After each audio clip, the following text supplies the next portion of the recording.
If you're not doing YouTube Shorts, you need to start right now. They are not saturated like regular videos. There is not as much competition as regular videos, so you need to get on it.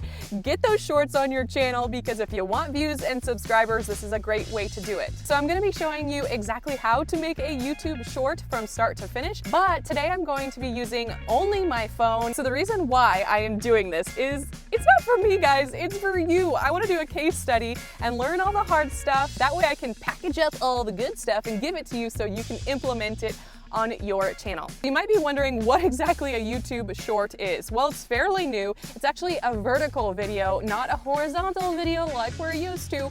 And YouTube says it's less than 60 seconds, but it's actually 58 seconds or less, because when I go to upload, they add a couple extra seconds for some reason. So keep that in mind. But YouTube is saying you need to use hashtag shorts in the title and the description to have a better chance of it showing up on what is called the shelf. What is the shelf, you might ask? Well, good thing I got your back here. It's this thing right here. You scroll through and it chooses exactly the next thing you want to watch. Well, you might not want to watch it, but you don't have a choice. It's kind of like TikTok, and it seems to me like YouTube is trying to compete with TikTok. This is very in the early stages of YouTube Shorts. YouTube even says they're testing this out right now. It's not in its full entirety, so it'll be interesting to see what happens in the next few months.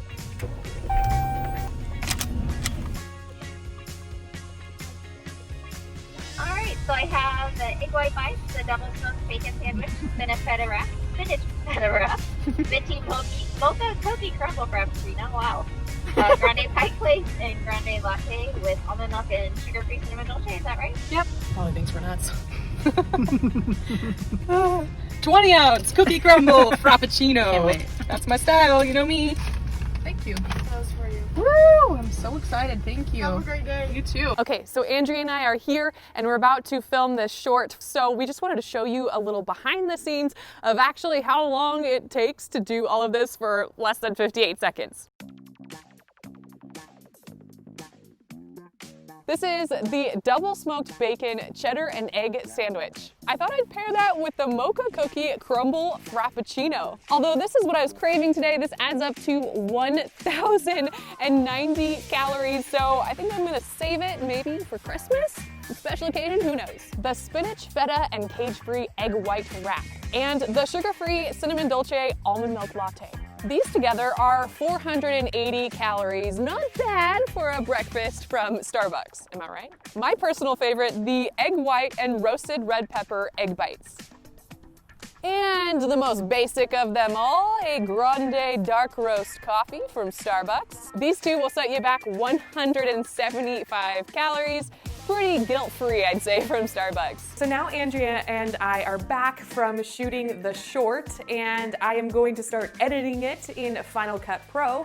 If you like my full tutorial on how to edit on Final Cut Pro, you can go to the video. I'll put it up here for you. For this video, I'm just gonna be showing you kind of my process of how I am cutting some things out of the video to make it 58 seconds or less, and also just to make it punchy and to keep the viewer's attention throughout the whole video. So let's get started. Okay, so I've already brought the video into my Final Cut Pro timeline. If you remember, I only used my phone and I did not use my regular camera. So as you can see here, I have got all of these different clips that I can use. I start with the drive-through at Starbucks of me ordering, all the way through me getting the food and the drinks, and then Andrea and I head to the park. Now I'm gonna edit some of this together, but I might not even end up using some of this because trust me, it is so hard to fit so much information or just so much visual content into 58 seconds or less. So the last time I was editing my video, I was editing things down to the second. Not even the second, like half a second, because every little bit counts. I am cutting out any unnecessary transitions. So any likes,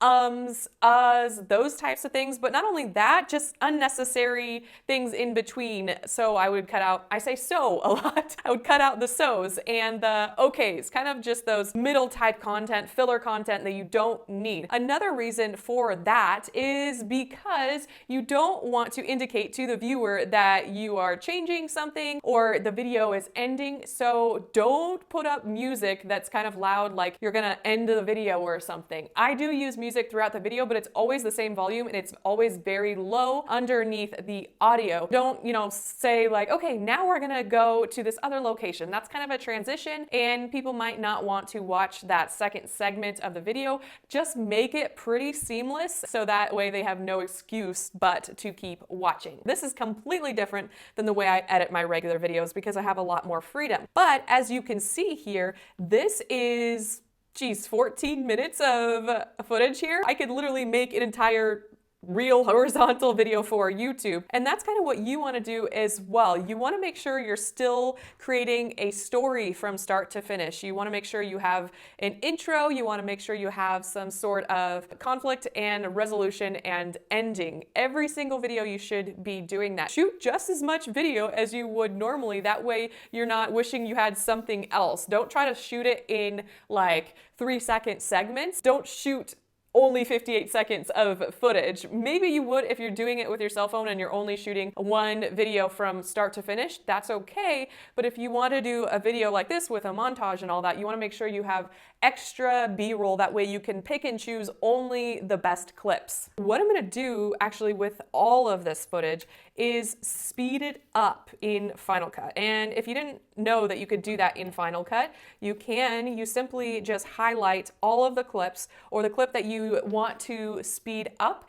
and you press Command R. That will give you this option to go down here to this drop down and it'll give you the option to go slower and faster. I go to custom because I like to do about 110. That's just kind of what I've noticed will work and speed up the video without seeming like unnatural, right? Like it's obvious that you're speeding it up. People can listen much faster than you actually think. People actually tend to tune out when you talk pretty slow and you use those filler words in that information. So hopefully it'll make them stay even longer. I'm gonna go ahead and change all of these right now to 110.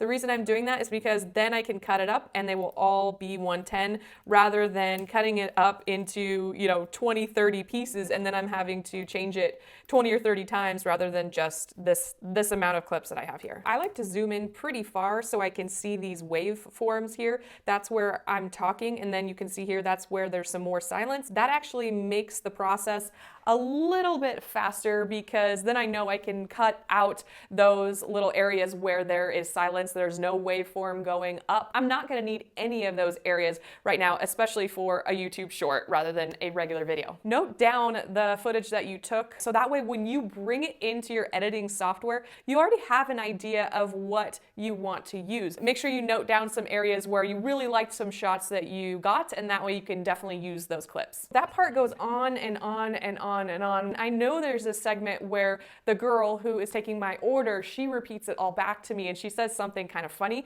So I'm going to use that instead because it's all of the same information. The viewers are going to get it, but it just gives it a little bit of variety. I am going to go down here where I am putting the items down on the park bench. That's kind of the similar montage that I did for the last short I did. And I'm going to go ahead and edit that because I know it's going to be kind of the bread and butter of this short. Then I'm going to get an idea of maybe what kind of music I want to play underneath of it. I am only going to be using the areas where I hear some kind of sound. When I was reporting, we called it a nap pop, which is just kind of a pop of sound that catches the viewer's attention again, and it's just going to go straight from sound, sound, sound, sound, sound. There's nothing in between. So you'll see I cut out a lot of extra footage, and this is where I'm going to cut them together super close, so it's going to look pretty cool. So I got my short down to 54 seconds, and actually the more and more that you do these shorts, the more you get used to cutting things out. I noticed in the first one I kind of got emotionally attached to some of the clips, but you learn to just do it it and move on because it has to be 58 seconds or less. So now I'm just going to put in some text and then some music, and then it'll be ready to go to upload into YouTube. Boy, I tell you, some of those words, some of those names of the items at Starbucks and anywhere else, I guess, they make them so long and fancy. Seriously, double smoked bacon, cheddar, and egg sandwich. I kind of had a hard time memorizing that for the video. But anyway, I think text is really good in these YouTube shorts because it's all very visual and people like to actually read something rather than listening sometimes. But that way you can catch different kinds of viewers who like different things. Last little touch, I'm going to pick some music. And I use soundstripe.com. It's a great resource for copyright-free music that you can pay for the service, and then you get this whole library of different songs that you can use for your YouTube videos. So I'm going to get that music and put it down, and then I'm going to give you a little taste of the video, and then I'll show you how to upload it in YouTube so you can get your short on the shelf. Okay, so I finished up my short and I am ready to export it and upload it into YouTube, but there's a couple things that I do want to mention which are really important for shorts. The first one is if you are using a regular camera, you want to make sure that you invert it to 1080 by 1920 rather than 1920 by 1080, otherwise it's not going to be in the right format for the short shelf. In this case, I used my cell phone, so it's already in vertical format. What I do need to make sure, and what you need to make sure in general, is that it is in the highest resolution possible. So sometimes it's defaulted to a lower one, but you want to make sure it's in the highest one possible so it looks as good as possible in YouTube. So for the case of this video, I am not going to title it like I'm actually going to title it because again, I don't want to divulge any of the information about this channel. You guys just need to go find it yourself, but there are just a couple things that you need to know when you are uploading a short. I would put hashtag shorts in both the description and the title. YouTube says that you're gonna have a much better chance of making it on the YouTube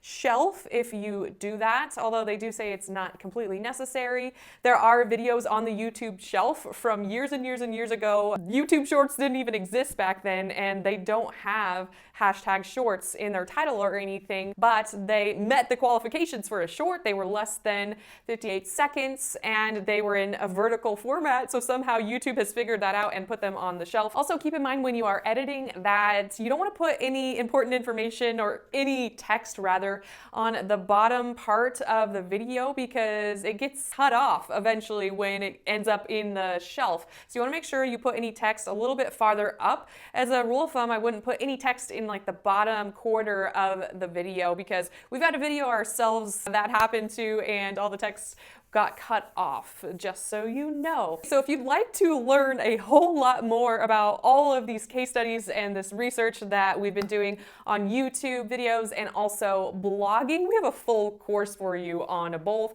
as well as podcasts that are updated weekly and a community of people from all over the world who are going through the same thing as you are. Head to the link below and that will take you to that course and all the information about it. We are learning everything the hard way and we are packaging that up and presenting that information to you so you don't have to go through that hard stuff. You can just get all the good tidbits and get closer to making an online passive income. Think of it this way, if you start now or if you wait until a month from now, you wish you would have started a month ago, so why not get started right now? Please give this video a like and also comment below if you have any ideas about videos you'd like me to make about YouTube Shorts because that is the big thing right now. Also subscribe to my channel if you would. It did take a lot of time to make this video. Other than that, I will see you in the next one.